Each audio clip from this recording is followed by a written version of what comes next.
52 people have died, and more than 2,000 have been hospitalized this year because of lung injuries caused by vaping. The crisis has raised awareness about the larger problem of teen vaping. Now, while many of the worst cases have been linked to black market products that contain THC, new evidence suggests something more. That people who vape nicotine are more likely to get respiratory diseases, including chronic bronchitis and emphysema. NPR's Allison Aubrey reports.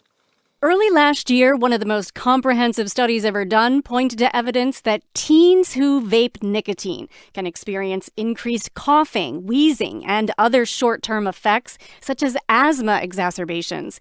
Now researchers are beginning to pin down the potential long-term risks. The new study finds that e-cigarettes are linked to an increased risk of chronic lung disease. Stan Glantz, a professor of medicine at UC San Francisco, and his collaborators assessed data from a study of about 30,000 people, including smokers and people who vape. We started out with people who didn't have any diagnosis of respiratory disease.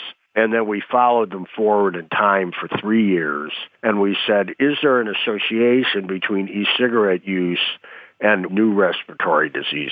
During that time, people who used combustible products such as cigarettes had more than double the risk of being diagnosed with a respiratory disease, which is not surprising.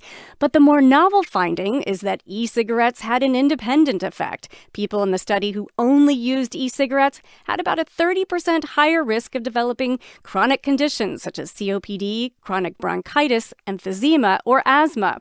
Glantz says the risks appear to be highest among adults who both vape and smoke, which often happens when people turn to vaping in an attempt to quit smoking, but then aren't able to completely give up cigarettes. If you are a dual user, that is, if you're using cigarettes and e-cigarettes at the same time, these two risks multiply. Given that e-cigarettes are relatively new, the long-term effects of vaping are just beginning to be understood, says Robert Tarrant of the University of North Carolina, Chapel Hill.